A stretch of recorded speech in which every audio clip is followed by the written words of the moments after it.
سلام تعنا بلنا زغبركم تقاتلتي مربات ريفوس يوتيوب channel كما يتنحو نلوم بزعبا هلو كنتات هاجرنان أبزو باغرنا أفريكا زرايو زلو حدش سمع بالتاتن درس حتير مدب حزنا نباهم قريبنا لنا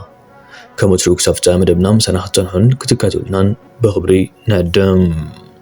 ስለዚህ አሰብን የኢትዮጵያ ግዛት አካል የማድረግ ነው የናንተ ፖሊሲ በትክክል እንደ ሌላ ሀገር ቆጥረን የምንጠይቀው አይደለም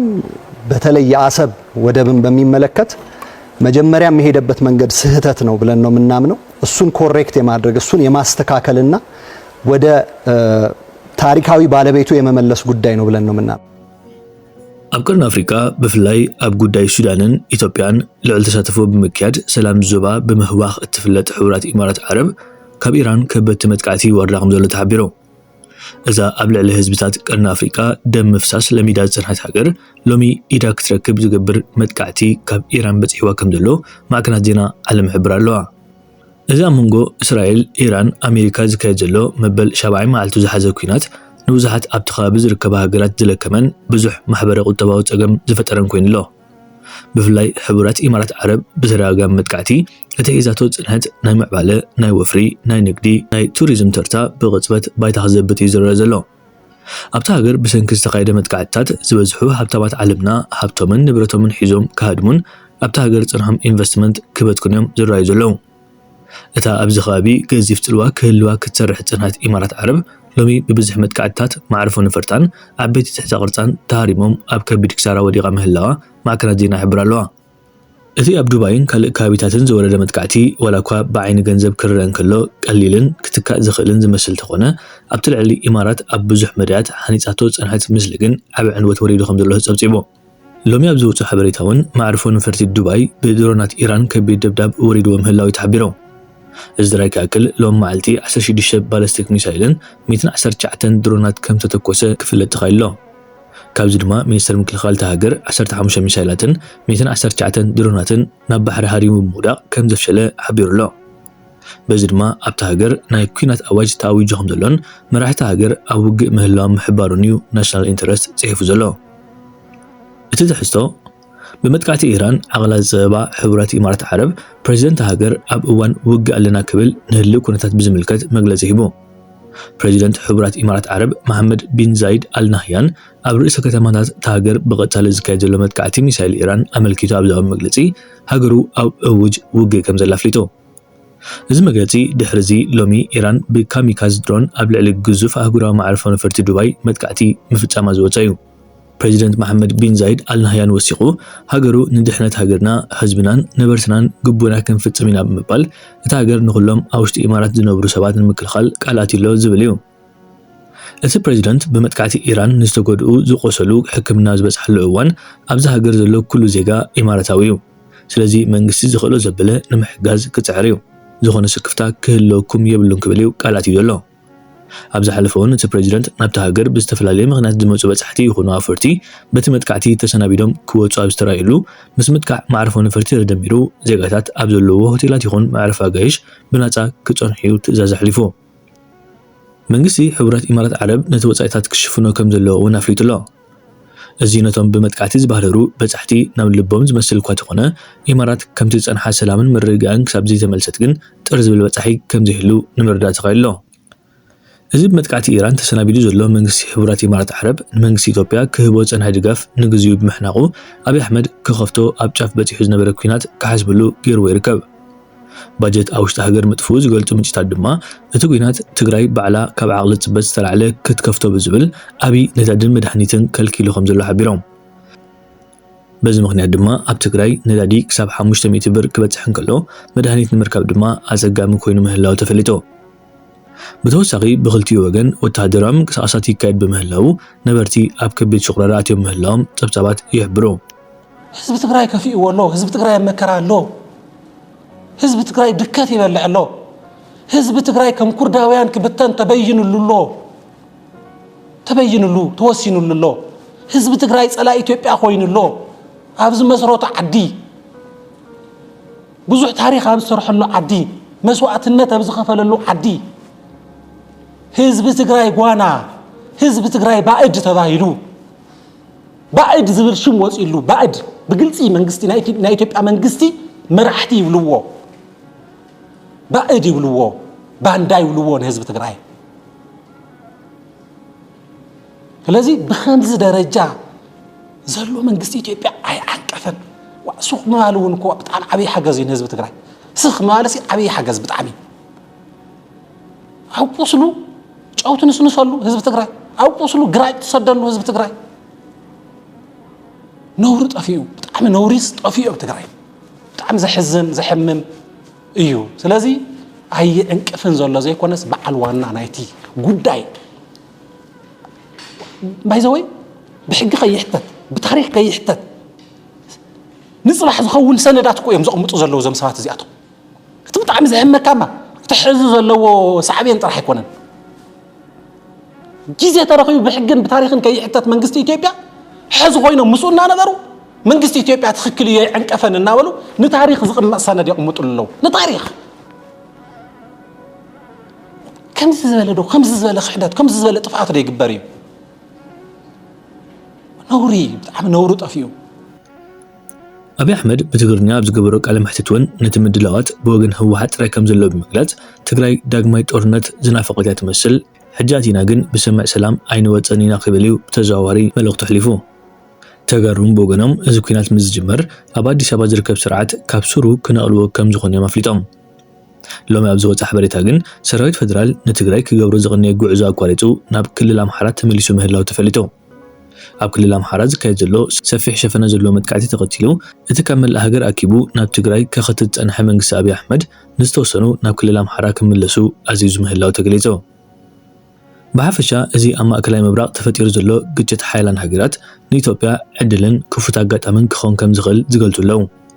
بانزارو إثيوبيا أمنا يدق حالتها تأمينات خفتو كينات دامبر بوشتا عقمات جبرو سلازيكونا لا أختون سلازلووا نساتهم دما أبكال تتساميدون بمهلاهم أبي كينات كخفت أيكل نيبلو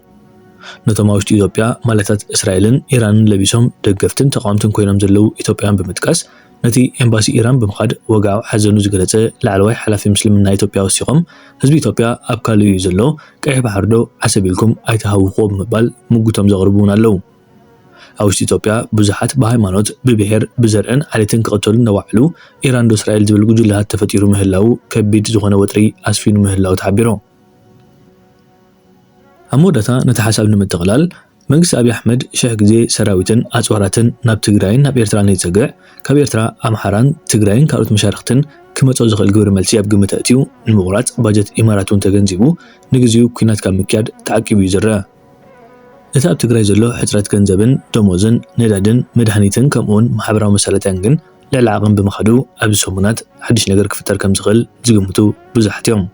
تخيل نوجنا ولا تسألينا مسز بتقرأي أبعينا خنبر قروا بتنا نايمن كتماتات عانين كتماتات تقرأي عانين كتماتات إيرترا عانين نبر كتماتات أديس أبا عنوانا بساعتسي كتماتاتنا إثيوبيا أنتي مسيلنا الله إيكونومينا إيرترا إيكونومينا تقرأي عانين بر إيكونومينا إثيوبيا ولا حنتي يكونن إيكونومينا ما أكل هاجر ولا حنتي يكونن رأي وانتي مسيل الله ويانا أديس أبا أتخلصي تعيات أوتوبسونا ينورومن كلت تسرجان يرونهم بولي مسمر حنتي قاني مقد سمرات خيد نمجنانيا تخيد تسرجان يراتهم حنتي أبيك إير حنتي تسرجان يراتهم سلسة تسرجان لو ما أمنتي بس إحما باور هب كتماتهم ريوم ريفولتو ختماتات ባላሶታት መናፈሻ ሆቴላት ክልተ ሚኢትን ሰማንያን ሆቴላት አለው 3 ስታር 5 ስታር ሎ አዲስ አበባ ወያና አዲስ አበባ አትኸሎ ግን 3 እና 4 ሆቴላት ነይረን ሂልተን ሆቴል ጊዮን ሆቴል ሃራምበ ሆቴል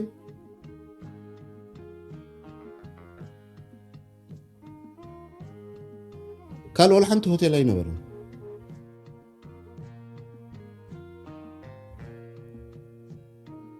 لومي بنامن مسواتنتي يزخلو امحارو تسويهم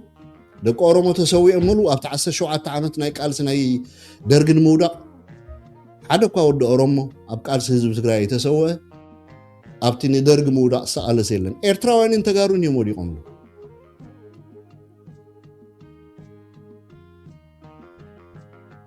دحارتهم ኤርትራውያን ተጋሩን ካ خلتيهم ኮይኖም اب ገزኦም حول لعم بعلم እቲኦም ከይደኸሙ ሜዳ ከይከዱ በረኻ ብረት ከይተሸከሙ ቁማል ከይተበልዑ ከይሰንከሉ ከይተሰውኻ 4 ኪሎ ሰተት ኢሎም መፅኦም 4 ኪሎ እዚ ክሕፍር ይግባእ ዳሕፍሪ ኣብስ 2 ዓመት በረኻ ይከደ ገንባለይ ገዘአ ቁምጣይ ገበረ ኮንጎይ ገበረ ቁማል ኣይበልዖ እስኪጆ ሃረሞ ፕሪሞ ሴኮንዶ ከበልዕ ፀኒሑ ሳላ ወያነ ሰተት ኢሎ 4 ኪሎ ከይዱ ወንበር ኣብ ታሪክ ዓለም ተራ ይፈልጥን እዩ ከምኡ ዓይነት ዓባይ ሃገር ኢትዮጵያ ብዘይ ቃልሲ ሰተት ኢሉ ብስም እግዚአብሔር ክንመውት ኢትዮጵያ ክንቅበር ኢትዮጵያ ክንውለድ ኢትዮጵያ ህዝባዋ ይባርኽ ህዝቢ ትግራይ ጅግና ህዝቢ ትግራይ ኣብሊእካና ኣዴታት ትግራይ ካብ ኢደን ቆሪፀን ይባካ እንዳበለ መፂኡ እዚ ደእትወልካ ተራ ኢደ ይፈልጥ እዩ ኣብ 17 ዓመት ተጋደልቲ ናይ ትግራይ ግን ሓመድ ድፋጮም ሰትዮም እዮም 4 ኪሎ በፂሖም ቁማል እንዳበልዑ ሓመድ ድፋጮም ሰትዮም ኣበይ ናይ በረኻ ኸይዱ ኣብ ዝወደቦ ውድብ ኣሎ በረኻ ኸይዱ ብረት ሒዙ ከምዚ ሕጂ ምሓራ ድቃለስ ወደሎ ኣትሊስት ንሓደ ዓመት ከማን ብረት ሒዙ ተቃለሰን ኣብ ስርዓት ወያነ ንምእላይ ዝተፈጠረ ጋፕ ሪኢኹሞ ዶ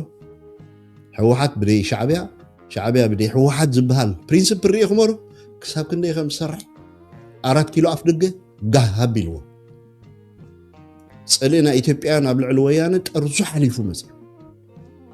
ደንጎላ ልዒሎም መቐለ መፅኦም ሰተት ኢሎም ቃልሲ ይገበሩ ኣይሰንከሉ እግሮም ኣይተቆረጡ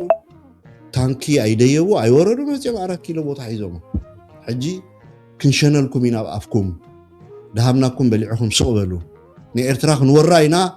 ቦታኹም ክፈቱልና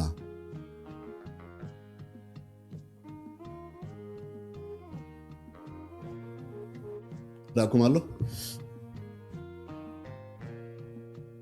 ደከም ንገርና ደይን ሰጓ ባንዳ ወዲ ባንዳ ክንሰጎኩም ኢና ስለዚ እስዩ ገጢሙና ዘሎ ሽግር ንሱ እዩ ትገጢሙ ዘሎ ሽግር ንሱ እዩ ትግራይን ኤርትራንሲ እናተሓመሳ ይንበራ ንውፃ ኣባ ካብ ዘለና ኣሎ ንሕና ክንወፅእ ተኮይንና ህዝቢ ትግራይ ካብ ዘለዎ ከዓ ክወፅእ ኣለዎ ህዝቢ ትግራይ ክወፅእ ተኮይኑ ንሕና ከዓ ካብ ዘለና ክንወፅእ ኢና ስለዚ ካብ ዘለናዮስ ንውፃእ እዚ ኩሉ ሰብ ከስተውዕለሉ ዘለዎ ነገር እዩ ኦኬ ስለዚ ዝወዲ እዚ ጅምሮ ዘሎ ጎስጓሳት ኩልኩም ተዓዚብኩም መልሲ መልስሉ ኣብቲ ክሬዲት ዝግብኦ ክሬዲት እዩ እዚ ሕጂ ዝገብሮ ዘገሉ ብርግፅ የድብለኩም ናይ ብልፅግና ኣጀንዳ ተዋሂብዎ ሕወሓት ሻዕብያን ንምንፃል ሻዕብያ ንበይኑ ንምህራም ሕወሓት ከዓ ንበይኑ ንምህራም እዚኣ ፍለጥዋ ሕጂ ገለገለ ሞ ሻዕቢ ወያነ ተታሃረ መታይ ገደሰና ትብሉ ኤርትራውያን ኣለኹም ናይ ምግዳስ ዘይምግዳስ ኣይኮነን ኪዳና ኣመነ ሰሚዕኹም እንድሕር ኮይንኩም ኤርትራ ተተንኪፋ ማለት ብሌን ዓይንና ተተንኪፉ ማለት እዩ ኢሉ ኦኬ ኮሚሎም እንዲኦም ተቃሊሶም ቀደም ኮሚሎም ኮም ተቃሊሶም ፀላእቶም ደምሲሶም ማለት እዚ ነዚ ከመይ ኢደ ይርዳእና ኣይርዳእንን ሶ ኣብ ግን ኣሰንቢድዎ ኣሎ ወይለይ ዛዳዋ ዘምፀለዋ ኢሉ ዛዳዋ ተምፀለዋ ኣብቲ ዲ ክንበፅሕ ግን ኣብ ምስመን ክራኸብ ይኽእል ሕጂ ኣብ ምስመን ፅምዶ ክገብር ይኽእል ኣብ ህዝቢ ምሓራ እንዳጨፍጨፈ ህዝቢ ምሓራ እንዳቀተለ እንዳረሸነ ብድሮን ብነፈርቲ እንዳተጨፍጨፈ ኣብታ ዕጫ ናይ ምፍራስ ያ ክትመፁ ካልእ ወላ ሓንቲ ነገር የለን ንህዝቢ ኦሮሞ ብድሮን እንዳጨፍጨፈ ንህዝቢ ምሓራ እንዳጨፍጨፈ ፅምዶ ክገብር ይኽእልኒ ኣብ ስለዚ ኣብ ነብሱ ባዶ ኮይና ተሰሚዓቶ ሕጂ ጥርሑ ከም ዝተረሰ ተረዲእዎ በይኑ ከም ተረፈ ተረዲእዎ እታ ወያነን ሻዕብያን ኣባኢስና ህዝቢ ትግራይ ኣቃቲልና ምስ ኤርትራውያን ንሕና ፈጨጭና ክንነብር ኢና ድበላ ንሳ ተሓኪማ ፈጨጭ ከም ዘይተብሎ ተረዲእዎ ፅባሕ ወይ ድሕሪ ፅባሕ 4 ኪሎ እንተመፅኦም ሓደ ነገር ክገብሩን እዮም ኣምሓራ ተሓዊሶሞ ኸ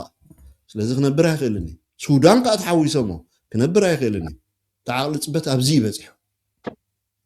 ስለዚ ንሕና ከም ኤርትራውያን ከም ተጋሩ ዘለና ፍልሊ ገዲፍና በደል ተበደለ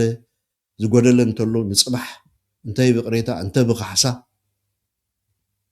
انت موغوغو تحلفان شويلنا خنسجرو خنكل لنا ازم سجرنا شعو صباح نقول بروح زغنا مدرخن تسفان نتهم قصالو لو تختار تግራይና بኤርትራን ዘሎ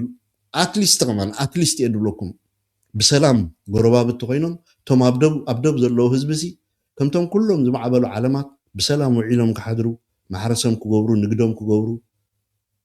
ቶም ብመውስቦ ተራኸቡ ከዓ ሓትነኦም አኮኦም አሞኦም ወዲ ሓቦም ወዲ ሓትነኦም ክራኸቡ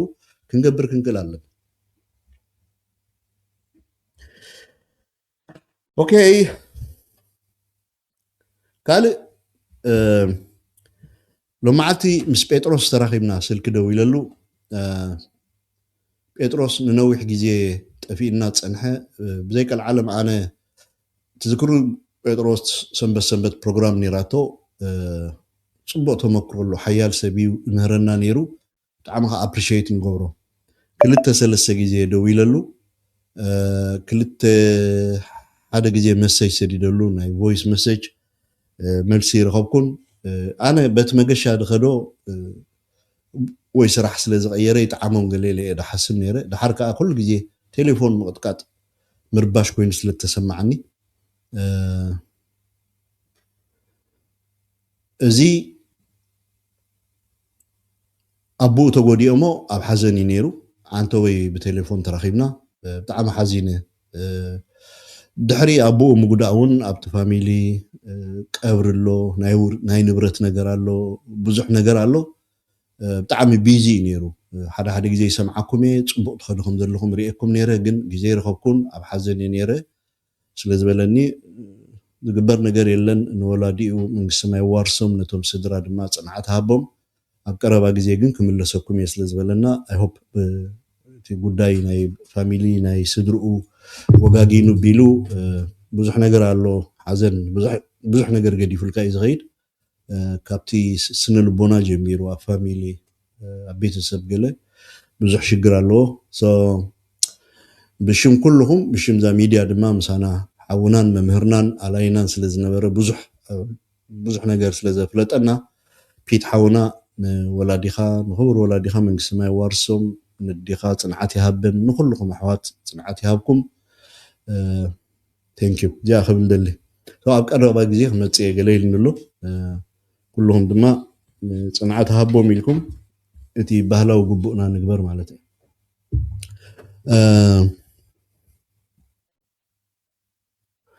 قال እዚ ናይ ከባቢናና ደሎ ኩነታት መስመሩ ስሒቲ ባይዘወይ አሜሪካ ተኩይናት ቆጽለ ናን ስቶፕ ገለብሉ ለው ግን